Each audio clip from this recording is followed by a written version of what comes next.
And New South Wales Premier Gladys Berejiklian has said that she wants the state's immigration intake to be halved, saying that the government just cannot keep up with infrastructure demands. Is that the right call, or would cutting the intake come at a cost to economic growth and already weakening property prices? To discuss that major announcement today and pull apart some of the other big stories of the day as well, we've got Angela Vathulkas, founder of the Small Business Party of Australia, and Greg Baxter's with us. He's one of Australia's leading communications experts. They're both in studio with us for Taking Stock tonight. So, guys, do we think Sydney needs a breather? There was a very clever clip someone put together this morning of the Premier saying, breather, breather, breather. It was certainly their talking point today. What do you think, Angela? I find it a bit of a fluff piece, to be honest, because there's a lot of data involved on where population was going and the impact of infrastructure.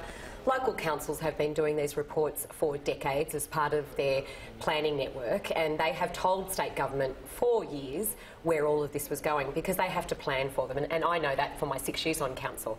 So it's an unfortunate situation. There's been a bit of pressure from the federal government, and obviously some public polling has been done. This is a key issue. It's out there everywhere. People are saying infrastructure, not good planning, too much pressure. Oh, you know what? Let's cut out a few people and it'll fix it all. So they need a breather, but it's about 5 years too late.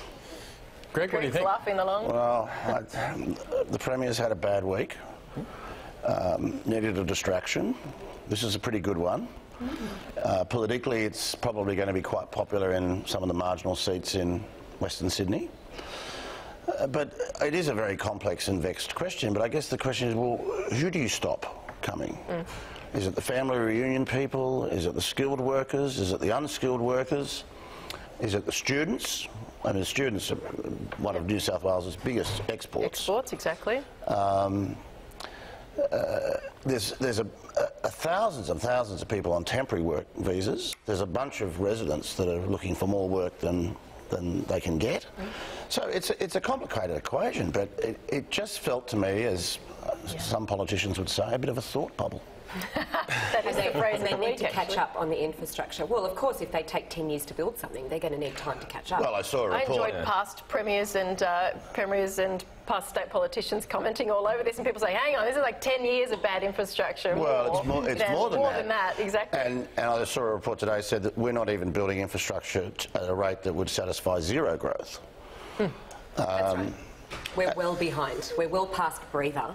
We need an oxygen tank and emergency situation full time now.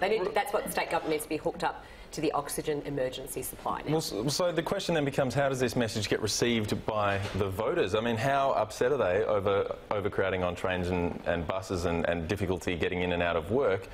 Do they kind of recognise that, yeah, this could be good for that, but it could also hurt our state's economy and house prices? Do you think that all that is getting considered, or are they just looking at this singularly? No, they're looking at it only from a voting and polling perspective. There's an election coming up in a few months. What can we do to try and hang on to the marginal seats?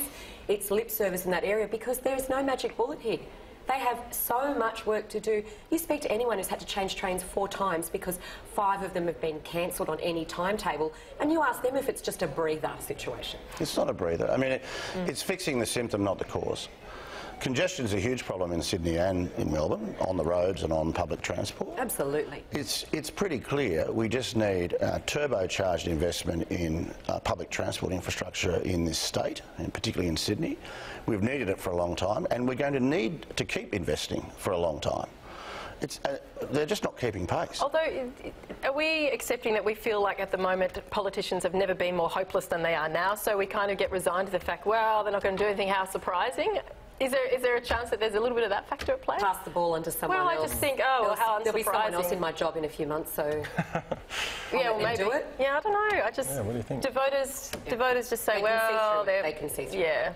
I think absolutely. I bet that's a malaise that's not just in New South Wales, of course. It's right across the country, in a lot of developed economies as well. Taking the conversation from the local to the global, there's also some trade stuff around. The IMF has said that the US-China trade war will start to hit the Australian economy next year. Angela, you've got a lot to do with small businesses. Do you think that they are preparing themselves for all of that international issue, all those issues? No, I think the aspect here is that the US and China they're having a dummy spat, so there's an issue there. So there's obviously going to be, you know, China's hiked up their taxes on their end, the US has hiked up on their end with import and exports. that's going to cause an issue for them.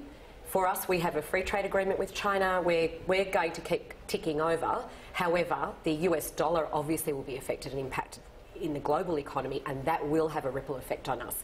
At the moment, though, it's still unknown exactly what the effect is, and like most economic factors in the world, until it actually hits us, there's very little we can do to hedge our bets here, but that might be part of it. So those who are doing a lot of overseas trade will have to be careful on the dollar and the fluctuations there and what that means for them, and there's losses there, so they'll mitigate and minimise. It's not their first rodeo, though. So while it will affect, I don't think, and what the economists are saying, they don't perceive it to be as big a hit as the US-China situation yet. But then there's no crystal ball.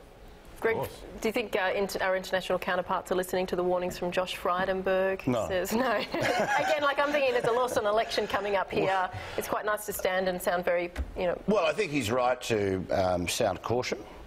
Clearly, the IMF's growth expectations for Australia have come down pretty sharply.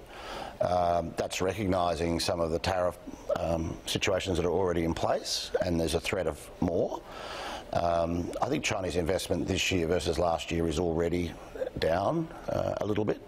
So I think even though we have a free trade agreement with China, we're highly dependent on China, we've got to maintain good relationships with them, which have been strained recently. I mean, this is going to be a very tricky line politically and diplomatically and from a trade perspective. And from businesses that you speak to, how do they... I mean, how does the issue actually resonate with them for their own businesses day-to-day, forecasting what they're doing next year? There's no panic button hidden. There's no panic button, but I think they feel pretty helpless in the face of this because all of these tectonic movements that are going on, they can't control at all. We can't control it, but we're very capable. I think Australia's very resilient in those worlds because we're quite isolated, so we're used to these ripple effects happening. Yeah, I always like when there's one particular economist who always reminds us, you know, we're like a tiny boat in this huge ocean. We just bob around and we're kind of used to just sailing those rough seas all the time. Can we talk about banks, which is the topic du jour, topic of the week, topic of the year? We've had the bank ABA boss today, Anna Blythe, saying that, okay, you know, we've done the wrong thing, we won't be charging dead people now, and we're going to be refunding people. It is all worse than we thought. Do we give them brownie points for all that, Greg? How do you think the ABA is handling it all? Is the reputation repair underway or not even close? Well, so there's a couple of questions there. I think they're absolutely right to move quickly in relation to changing the code of conduct around fees for no service, fees for deceased estates, and ruling out the grandfathered sort of trailing commissions. I think there are three things that came out of the Royal Commission that they could do something about immediately, and they've moved on that. And I'm not sure about all of the banks, but I know the Commonwealth Bank has also made a statement about those issues as well. The deceased estate or the dead people issue is obviously appalling, but it's not entirely clear how widespread that is. I mean, Commonwealth Bank has reported today, I think they've looked at 142,000 accounts and they found 12 where there was Doesn't matter though, but perception is everything. Like the meme, I feed dead people. I just see it everywhere. Like, I'm not suggesting that doing it to one person is good, but I think moving on it quickly is good. And of course the industry's had a bunch of other reforms going on for quite a long time, which have been completely overshadowed by the Royal Commission. They do have to keep plugging away right through the rest of the Royal Commission and beyond to demonstrate that in addition to all the extra regulation that's probably coming their way, that they're taking these issues seriously, as Anne Sherry was saying, and taking action now and not just waiting around for everybody else to tell them what to do. I suppose the problem is that Australians aren't getting much out of this so far. They've had interest rates hiked out of cycle. They've had these issues written into the code that they can't now, charge dead people and things like that. And there's not much kind of positive yet. They can't borrow as much money, which presumably they're not happy about, but the economy is. Business, exactly. So, I mean, perceptions of banks, what do you think? What you've got is small business saying, how do we get them in a paintball game and line them all up? Because when you have, and I like Anna Blythe, but, to hear her say, yes, charging dead people, That's terrible, and that's got to stop. And you know that your pet can get a credit card, because how many people have applied and got a credit card for their pet previously? But small business can't get access to good, reasonable funding. The corporate world can get cheaper funding with almost zero assets and go off and waste all that money and write it all off. And yet small business is standing by and saying, oh, hang on a second, we give you assets, we give you projections, we have great businesses, we pay all our bills on time, and still you make us jump through hoops. But hang on a second, you rip off dead people. So, no, we are horrified. I do think that's changing, I mean, and not only because it has to change, and the reputational damage has been so significant that the banks realise that it has to change, and there's a lot of work going on to make those changes, and that'll be continuing for years and years and years. But you know, the point here, I think, is that there's been an imbalance between the interests of shareholders and the interests of customers. The shareholders get too much. Yep. And they need to take some of the money that they give to the shareholders and to executives in the form of pay. I was going to say, and the bonuses of the executives. And give it back to their customers, which means lower fees, lower charges, higher discounts on interest rates, not charging for fees, services they don't provide, and all of those things. Removing the $2 charge on an ATM withdrawal. I mean, it is starting to happen, and I'm sure it will build momentum. But if a small business owner charged for a service that they weren't giving, you'd be up in fair trading. Yeah. And these banks have gotten away with it for years. So maybe their PR, when they work on it, they say, your money's so safe with us that even when you're dead, we'll still be watching. Now, this is a really loose link, but talking small business, you always need to stand out from the crowd. What about this restaurant in New York where you have to catch your own fish for dinner? Or do you get to catch your own? you get to catch it. Do you like the idea? Do you like the idea of catching your own fish? Is there an appeal here, Greg? No. Not at all? When I go to a restaurant, I want somebody else to do all the work. Come on. Isn't that the point? Well, see, I don't like cooking my own burger or my own sausages, but I like fishing. I don't want to go out fishing, but I'm happy to. That's right. They say there's a buzz in I this. had a quick look at the menu, and you're looking at about $150 Australian Okay, that's steep. for a trout. Right? Now, let's say you're on a date.